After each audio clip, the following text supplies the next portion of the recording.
আসসালামু আলাইকুম। আসলে এই যে রোডটা দিয়ে যাচ্ছি, এটা আপনারা অনেকেই চিনেন। এটা কোন রোড?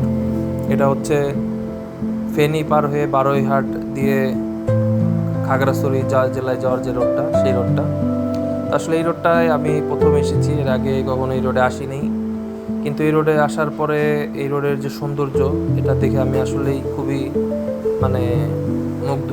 এবং মনে হচ্ছিল যে বারৈহাট পার হয়ে যখনই এই সাইড লেনটায় ঢুকলাম, এই খাগড়াছড়ি রোডটায় ঢুকলাম, তখনই মনে হচ্ছিল যে আসলে আমার এই ট্যুরটা শুরু হলো। সেই আমার একদম গ্রামের বাড়ি থেকে আমি রওনা দিয়েছি খাগড়াছড়ি যাওয়ার জন্য।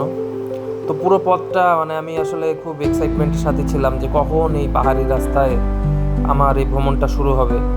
তো যখনই এই পাহাড়ি রাস্তায় ভ্রমণটা শুরু হলো, তখনই আসলে আমি আমার প্রতিটা জায়গায়, প্রতিটা মুহূর্তে মনে হচ্ছিল যে আমি আসলে সত্যিকার এখন আমার ট্যুরের মেন পয়েন্টে এসে পৌঁছে গিয়েছি। কিন্তু প্রতিটা সময় আমাকে যেন কি বলবো, আসলে আশ্চর্য হচ্ছিলাম। আসলে এত সুন্দর প্রকৃতি, এত সুন্দর ইসের মধ্যে যে সড়ক, এগুলো আসলে না আসলে বোঝা যাবে না। এটা আসলে ক্যামেরা বা ছবিতে যতটুকু দেখা যাচ্ছে, এটা আসলে সেরকম কিছুই না। তো প্রকৃতির সৌন্দর্য আসলে কতটা মানে অসাধারণ হতে পারে, সেটা আসলে এই সড়কে না আসলে বোঝা যায় না। তো দেখতে দেখতে আসলে চলে আসলাম খাগড়াছড়ি জেলার খুবই কাছাকাছি একটা জায়গায়। তো দুই সাইড দিয়ে পাহাড়, মাঝখান দিয়ে সড়ক। প্রতিটা মুহূর্ত মনে হচ্ছিল দাঁড়িয়ে থাকি এবং দেখি, সময় নিয়ে এই প্রকৃতিটা দেখি। কিন্তু আসলে সন্ধ্যা হয়ে যাচ্ছিল, দেখেন কিছুটা অন্ধকার হয়ে গিয়েছে। তো এই ছিল যে সন্ধ্যার আগে খাগড়াছড়ি পৌঁছানোর পরিকল্পনা। তো যার কারণে লম্বা একটি সফর শেষ করে একটু বিশ্রামের জন্য অবশ্যই একটু দূর সন্ধ্যার মধ্যেই পৌঁছাতে হবে আমাকে খাগড়াছড়িতে। যার কারণে এই সুন্দর প্রকৃতিটায় আমি বেশি সময় নিয়ে দাঁড়িয়ে দেখতে পারছি না। কিন্তু আসলে খুবই যে অসাধারণ এই প্রকৃতিটা, তা আপনাদের সবাইকে অনুরোধ করব, আপনারা যারাই আসবেন একটু সময় নিয়ে আসবেন। তবে পাহাড়ি রাস্তায় ভ্রমণটা একটু, বাইক নিয়ে ভ্রমণ একটু ঝুঁকি থাকে।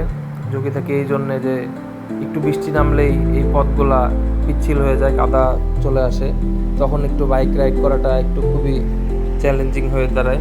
তো আপনারা যারাই আসবেন তারাই এই পথে একটু সাবধানে বাইক রাইড করবেন। তো এই পথগুলোতে একটু সময় নিয়ে ঘুরে দেখবেন। আসলে প্রতিটা মানুষের উচিত তার একটি সময় নিয়ে তার জন্য পাহাড়ে ভ্রমণে আসে। এবং এই জন্য যে পাহাড়ে ভ্রমণে না আসলে আসলে আপনি বুঝতে পারবেন না পৃথিবীর সৃষ্টি, আল্লাহ পাকের সৃষ্টি কত বৃহৎ, এবং আসলে সেই সৃষ্টির কাছে মানুষ কতই ক্ষুদ্র। আপনি একটি পাহাড়ের চূড়া থেকে যখন আপনি পাহাড়ের নিচে দেখতে পারবেন, বা নিচে থেকে যখন উপরে চূড়াটা দেখতে পারবেন, তখন আপনি আপনার নিজের অস্তিত্ব সম্পর্কে আপনি বুঝতে পারবেন। তো আমার কাছে এই ভ্রমণটা আমার জীবনের অন্যতম একটি শ্রেষ্ঠ ভ্রমণ ছিল। যে এই ভ্রমণটা থেকে আমি অনেক কিছু আমার নিজের কাছে মনে হচ্ছে লার্নিংস। এই যে সড়কগুলোতে যে উঠছি, আসলে কতটা যে এগুলা ঢাল এবং পাহাড়ের মধ্যে আঁকা বাঁকা সড়কগুলা, কতটা মানে সড়ক আপনাদের সামনাসামনি লাইভ না দেখলে এগুলো বুঝতে পারবেন না।